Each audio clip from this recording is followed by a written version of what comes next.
Assalamualaikum warahmatullahi wabarakatuh. Kembali lagi di channel Radio Horor. Untuk kisah kali ini masih ada sebuah cerita dari tulisannya @nasura2101. Dan untuk kisah yang akan saya bawakan kali ini, sebuah kisah yang berjudul 3 tahun hilang di Laut Selatan. Dan sebelum kita lanjut ke ceritanya, tekan dulu tombol like video ini dan jangan lupa tekan juga tombol subscribe channel ini. Nyalakan juga lonceng notifikasinya agar tidak ketinggalan cerita-cerita lainnya dari channel ini. Dan buat teman-teman yang pengen membaca langsung ceritanya, nanti silahkan saja kunjungi linknya yang nanti akan saya sertakan di kolom deskripsi. Dan seperti apa untuk kisah kali ini, langsung saja kita masuk ke ceritanya.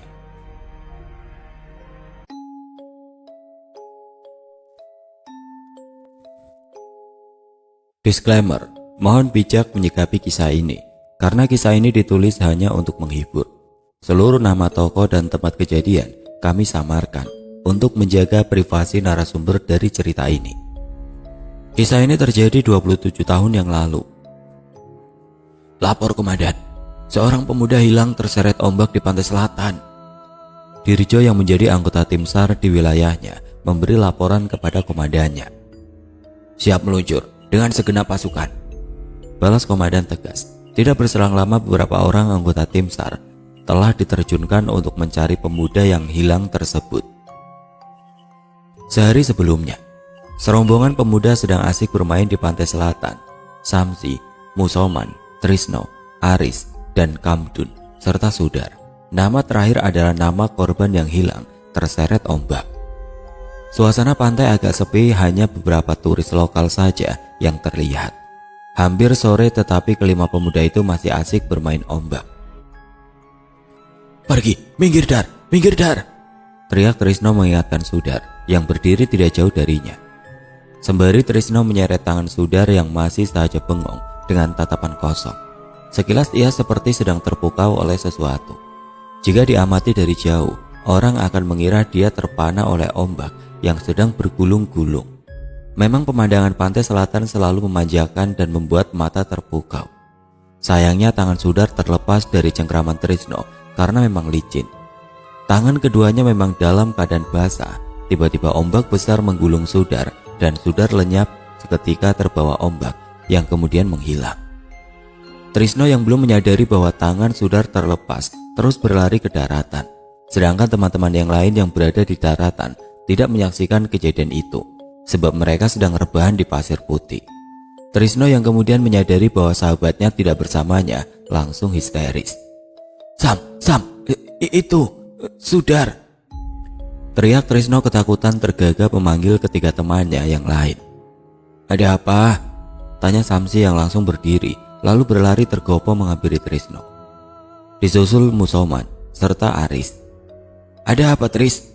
Tanya Kamdun. Sudar. Trisno masih histeris.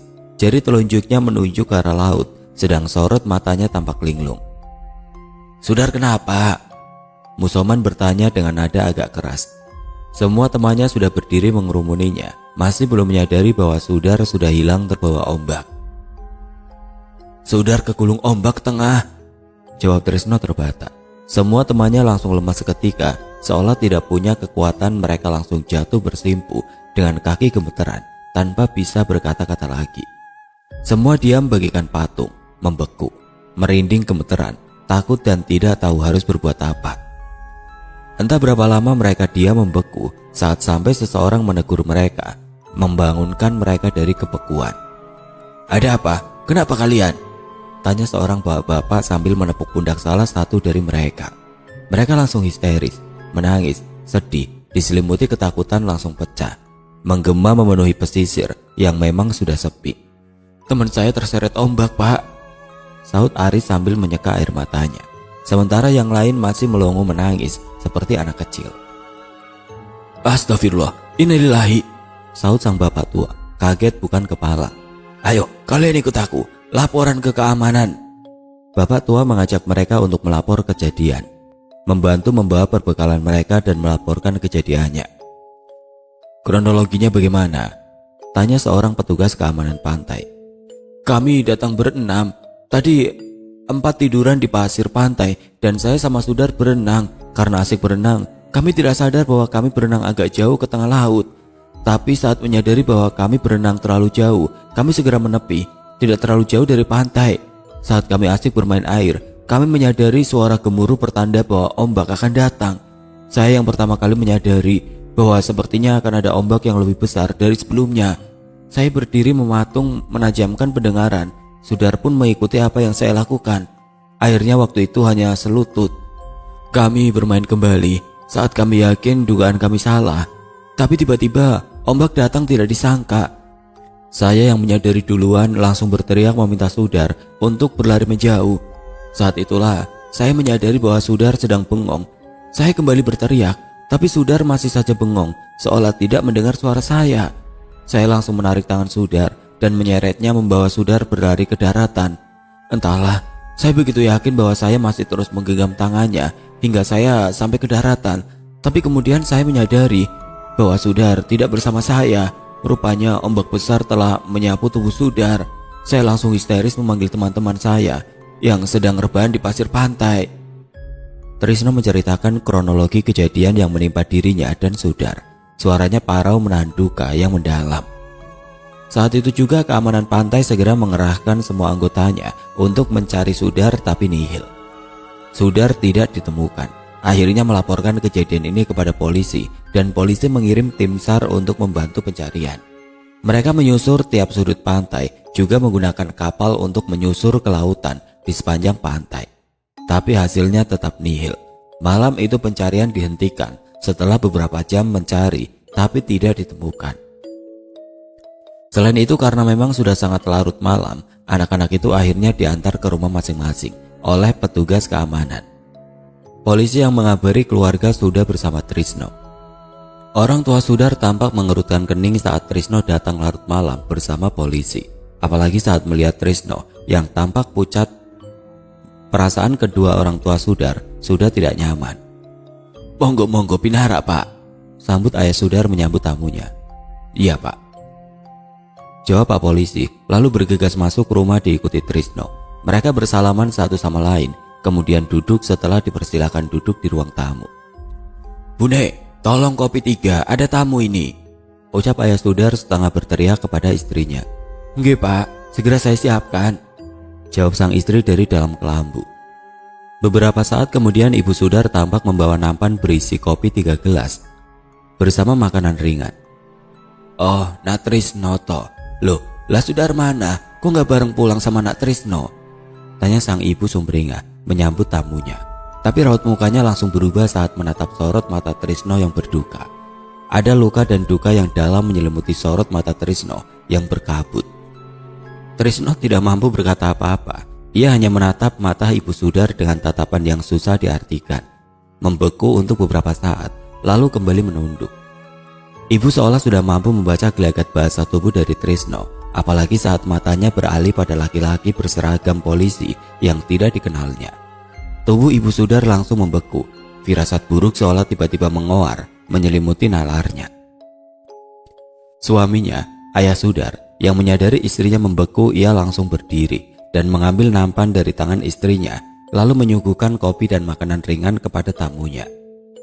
Monggo, dipersilakan. Maaf, hanya bisa menyuguhkan kopi dan makanan ala kadarnya.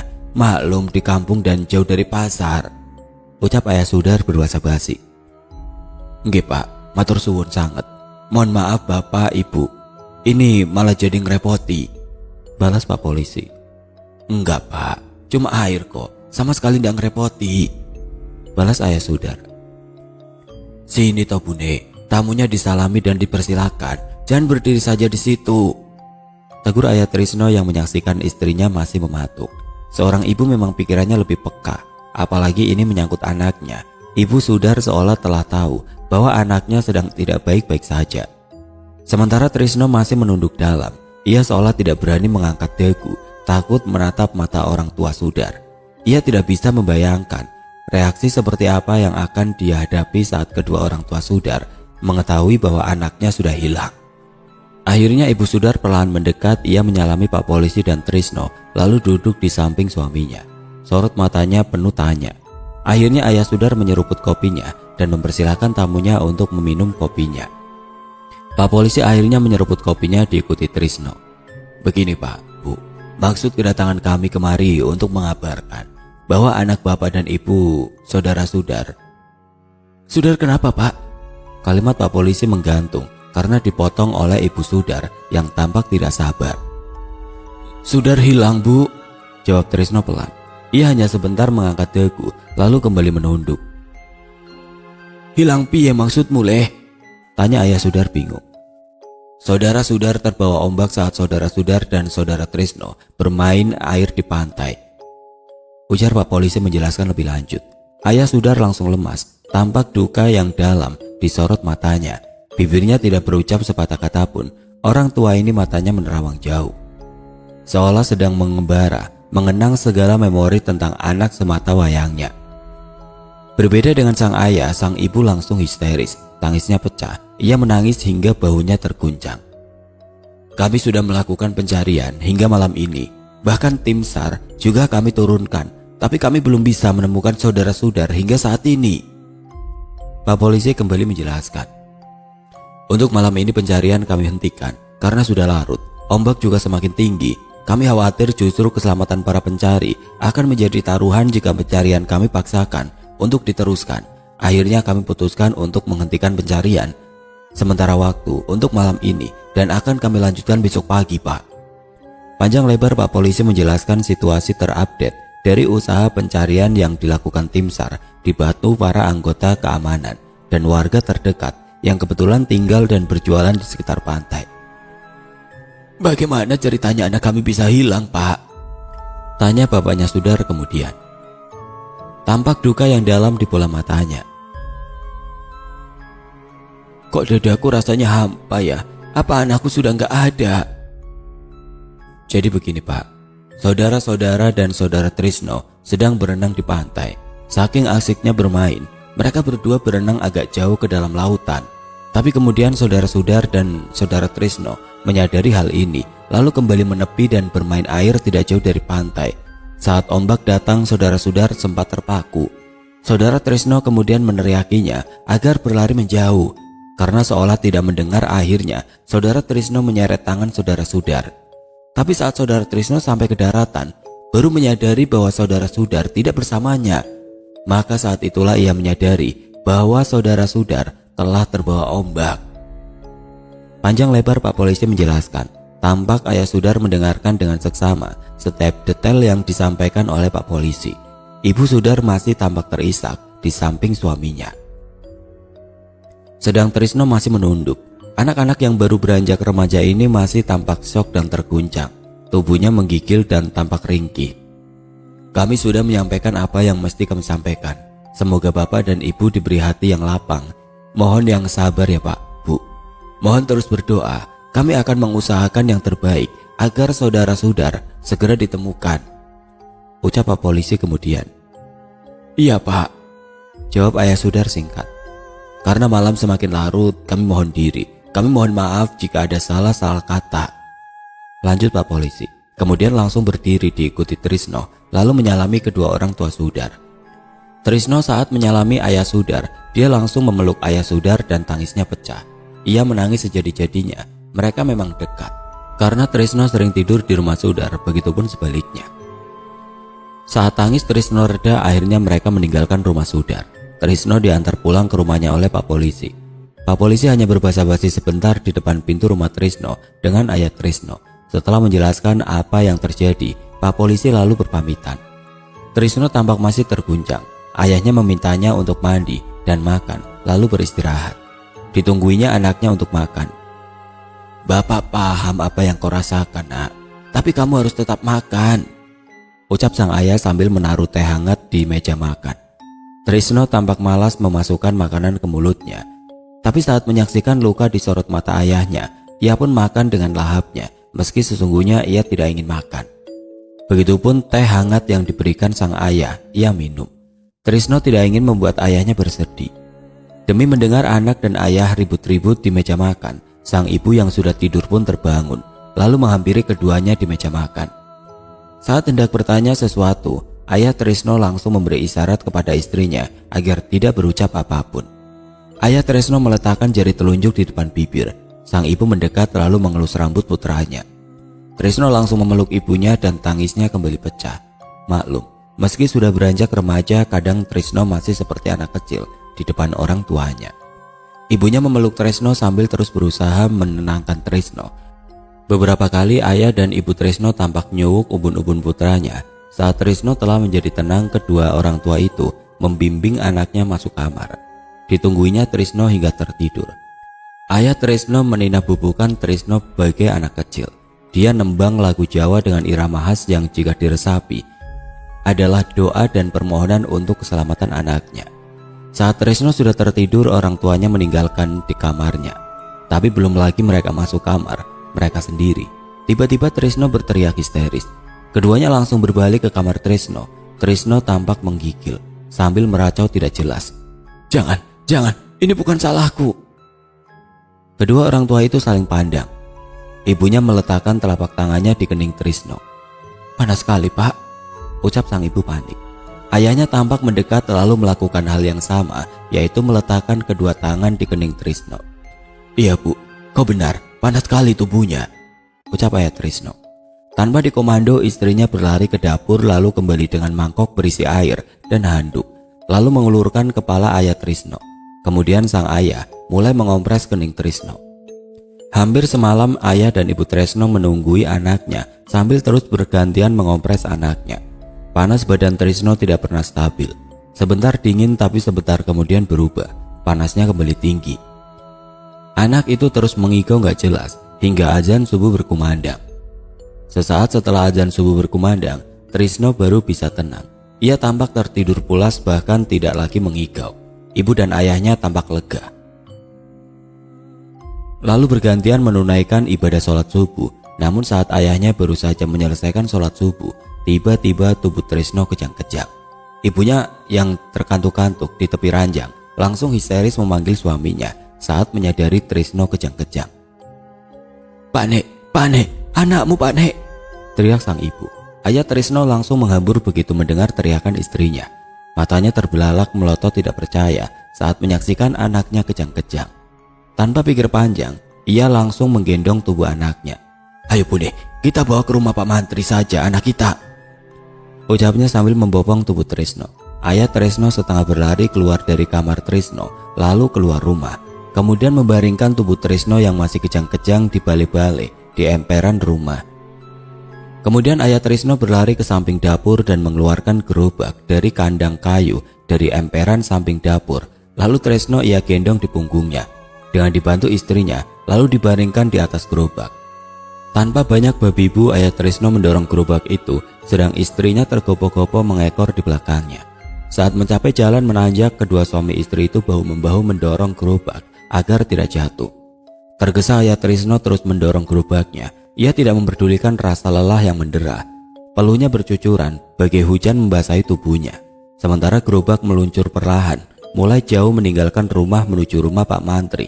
Bahkan mereka lupa untuk menutup pintu. Jalanan masih sepi. Gerobak milik ayah Trisno yang sudah tua kerengketan menyusuri jalan desa yang belum diaspal menuju rumah Pak Mantri. Gerobak yang sudah tua itu tampak kepayahan menopang tubuh Trisno.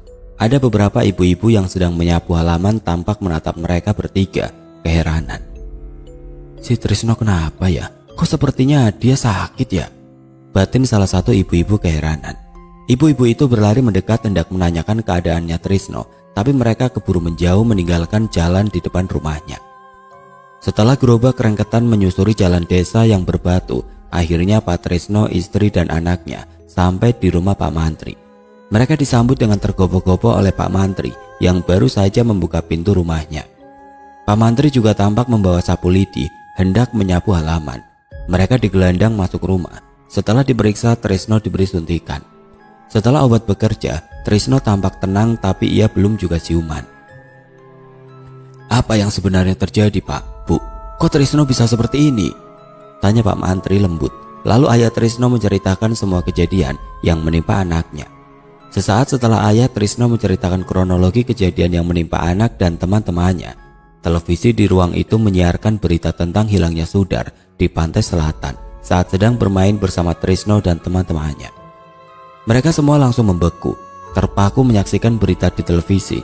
Di televisi juga diberitakan bahwa pencarian korban yang hilang, yaitu Sudar, juga akan dilanjutkan hari itu. Televisi hitam putih itu cukup membuat mereka semua dicekam ketakutan.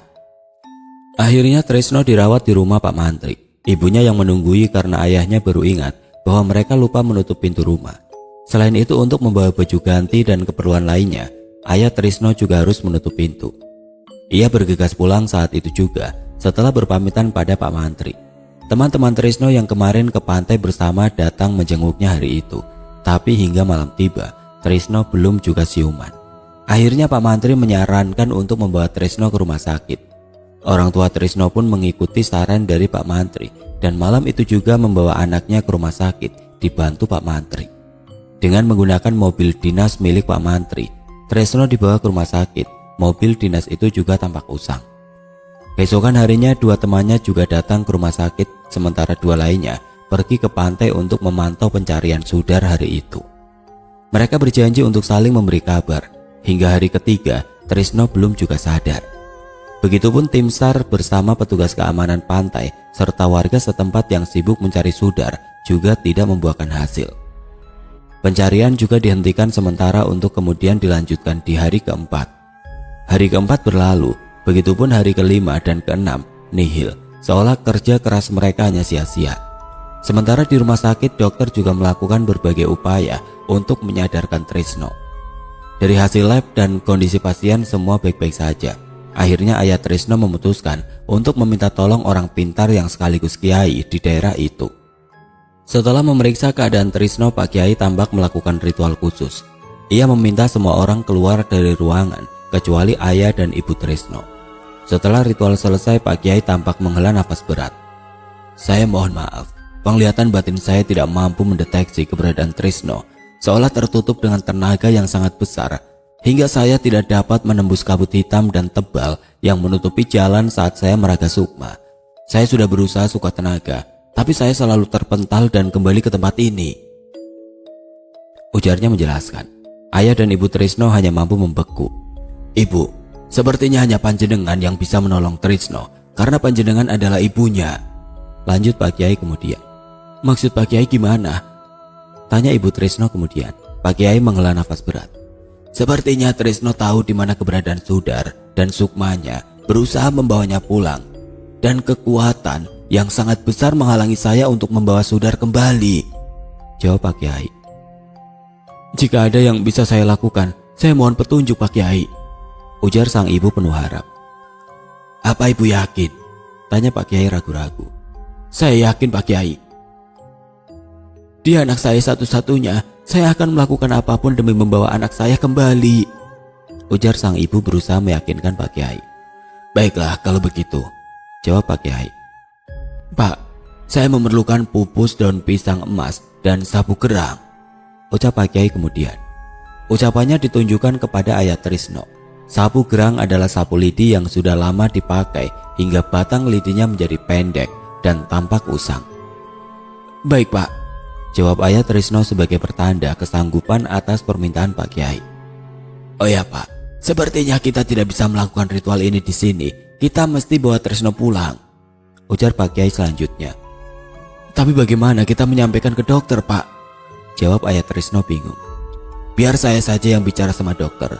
Toh hasil lab dan dari keterangan dokter Trisno baik-baik saja," ucap Pak Kiai. Akhirnya ayah Trisno dan Pak Kiai menemui dokter bersama-sama. Malam itu juga Trisno dibawa pulang setelah mereka diminta menandatangani beberapa berkas, termasuk berkas yang menyatakan jika terjadi apa-apa terhadap Trisno setelah keluar dari rumah sakit, bukan lagi tanggung jawab pihak rumah sakit, karena keluarga Trisno yang memaksa membawa pasien pulang. Pertama yang dilakukan Pak Kiai begitu sampai rumah Trisno adalah membuat beras kuning. Lalu beras kuning itu dipakainya untuk memagari pekarangan rumah Trisno. Ayah Trisno diminta untuk menaburkan beras kuning mengitari pekarangan rumah mereka. Lalu malam itu, ibu Trisno diminta untuk berbaring di depan pintu rumah beralaskan daun pisang emas dan bantalan sapu gerang. "Ingat ya Bu, ibu tidak boleh tertidur. Ibu harus terus membaca doa yang saya ajarkan tadi," ucap Pak Kiai memberi pesan kepada ibu Trisno. "Nggih Pak," jawab ibu Trisno singkat. "Apa ibu masih hafal doanya?" Masih Pak, jawab Ibu Trisno tegas. Begitulah akhirnya semua sudah di pos-posnya masing-masing sesuai petunjuk Pak Kiai. Sementara keempat teman Trisno yang juga datang malam itu, yaitu Samsi, Musoman, Aris, dan Kamdun, diminta menjaga Trisno di kamarnya. Pak Kiai dan Ayah Trisno berjaga di depan rumah. Mereka duduk di emperan rumah di balik-balik. Keduanya tidak banyak mengobrol. Sementara ibu jari Pak Kiai terus bergerak dari satu ruas jari ke ruas jari lainnya. Rupanya Pak Kiai sedang berzikir membaca doa untuk mereka semua. Pagi harinya saat azan berkumandang dari dalam kamar Trisno, anak-anak tampak histeris. Pak Kiai dan Ayah Trisno langsung meloncat dari balik-balik tempat mereka duduk. Tanpa pakai sendal, mereka berdua langsung masuk rumah. Saat melewati pintu, jantung Pak Kiai menjadi was-was karena Ibu Trisno tampak tertidur pulas. Bahkan ia mendengar anak-anak yang histeris. Saat mereka sampai kamar, mereka mendapat kejutan yang lebih besar. Trisno tidak ada di kamarnya. Waktu itu mereka masih berpikir positif. Mereka pikir Trisno terbangun lalu ke kamar mandi sendirian karena tidak ingin mengganggu teman-temannya yang tertidur.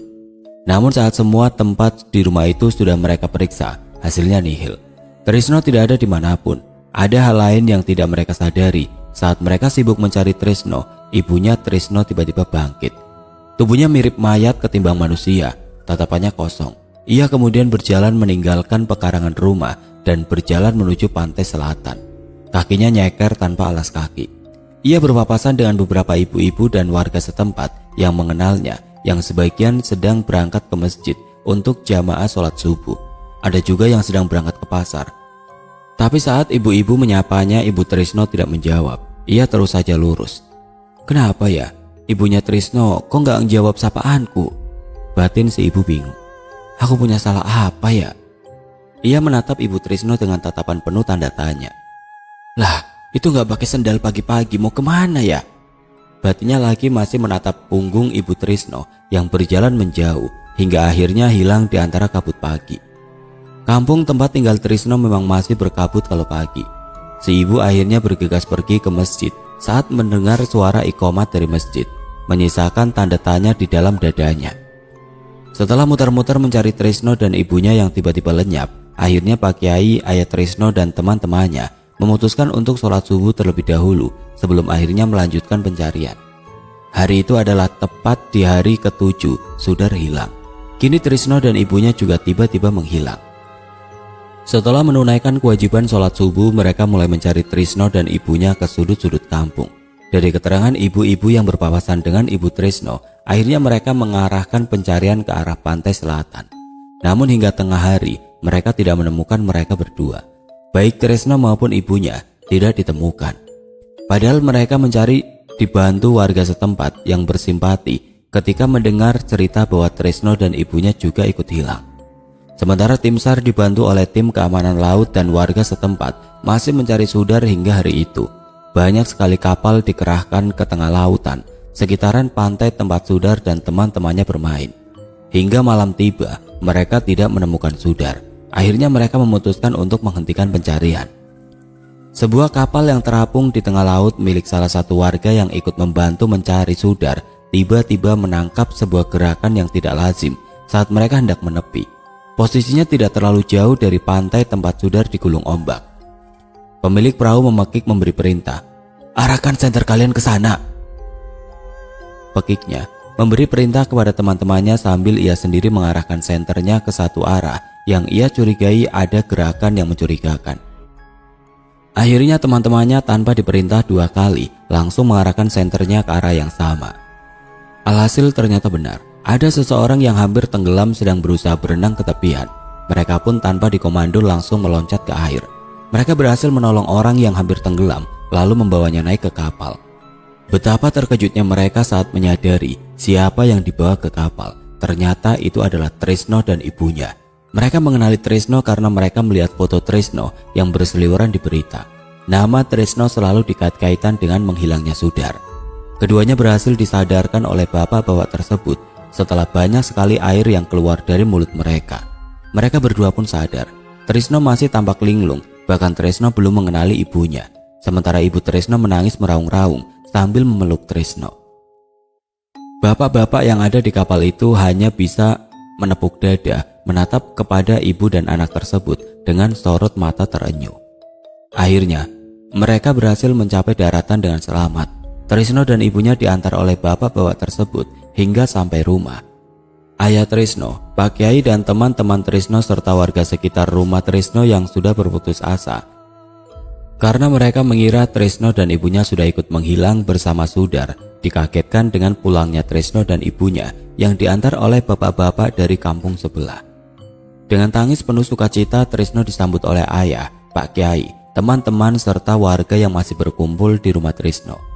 Meski Trisno masih tampak linglung dan belum berbicara sepatah kata pun, ayah Trisno tampak lega. Kakek dan neneknya pun juga tampak ada di sana, menangis haru memeluk Trisno dan ibunya.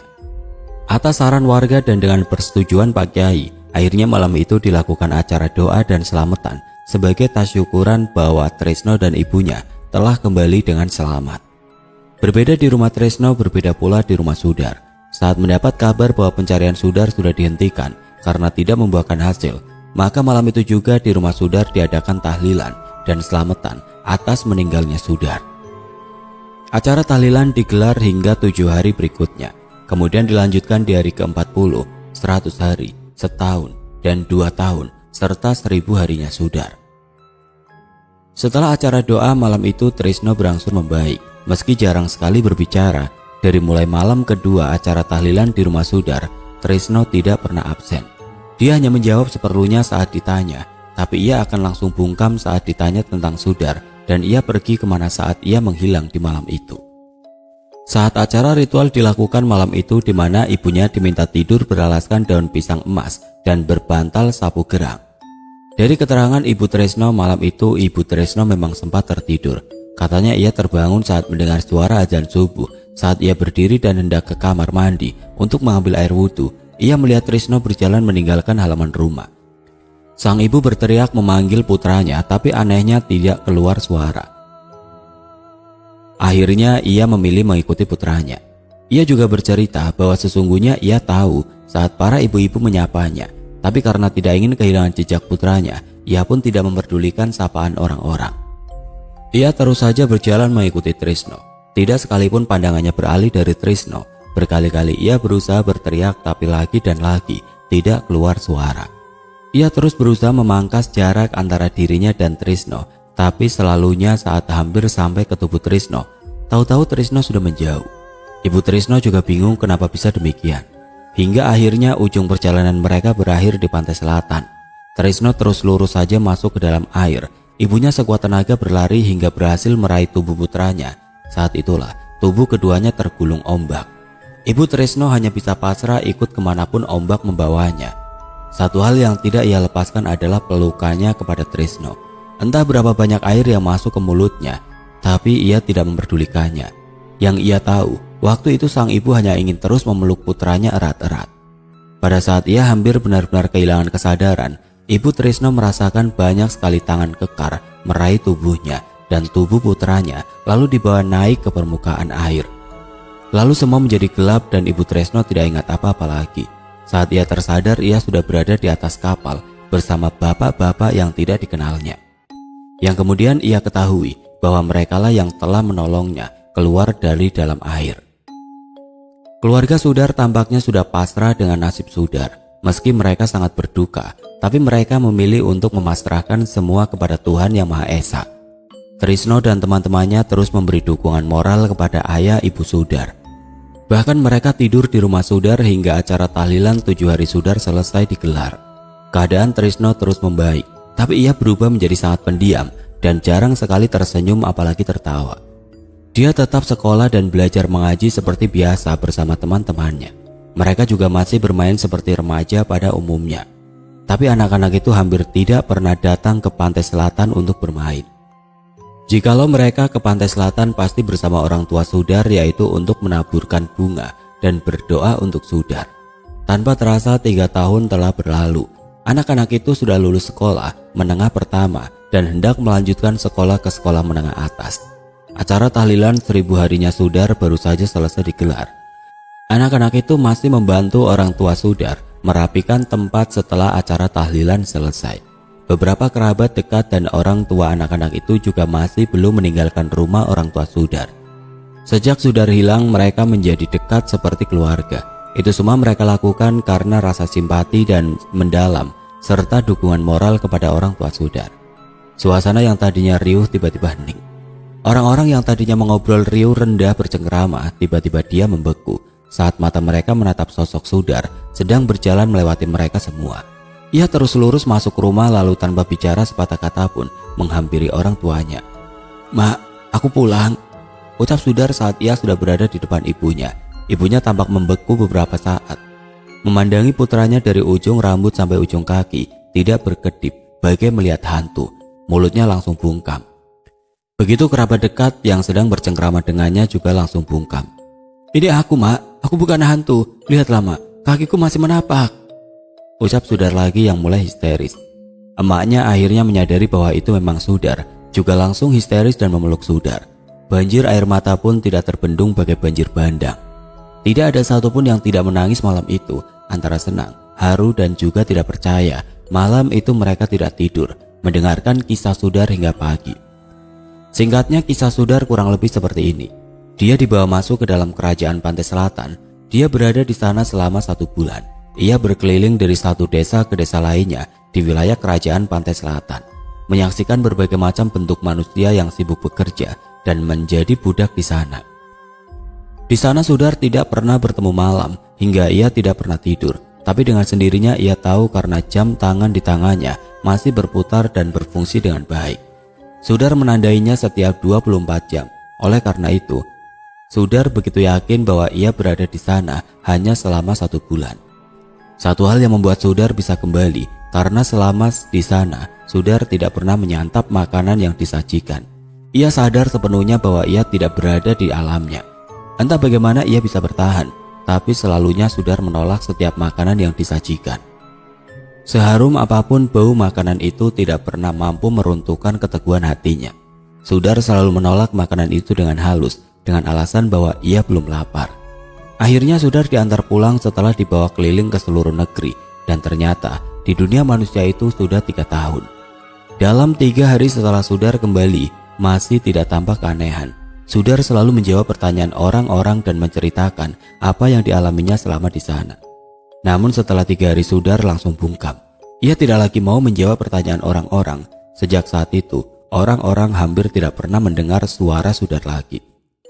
Sudar juga tidak mau bergaul dengan teman-temannya dan juga dengan masyarakat. Dia hidup seperti manusia pada umumnya, tidur, pergi ke sawah, juga ke ladang membantu orang tuanya bekerja, tapi Sudar tidak pernah berbicara. Ia juga tidak makan seperti manusia pada umumnya, tapi ia hanya makan kembang. Itu pun tidak tiap hari, hanya pada saat ia ingin ia akan bilang kepada orang tuanya bahwa ia lapar.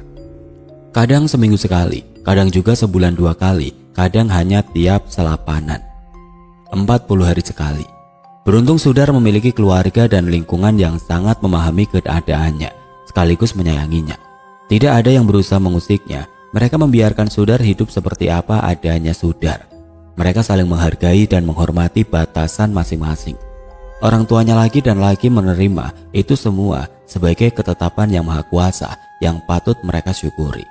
Begitulah cara Sudar hidup hingga akhir hayatnya. Semoga ada pelajaran baik yang bisa dipetik dari kisah Sudar.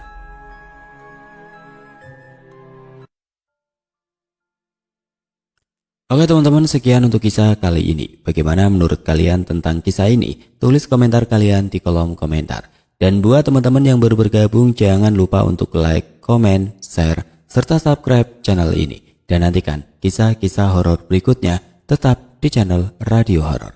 Wassalamualaikum warahmatullahi wabarakatuh.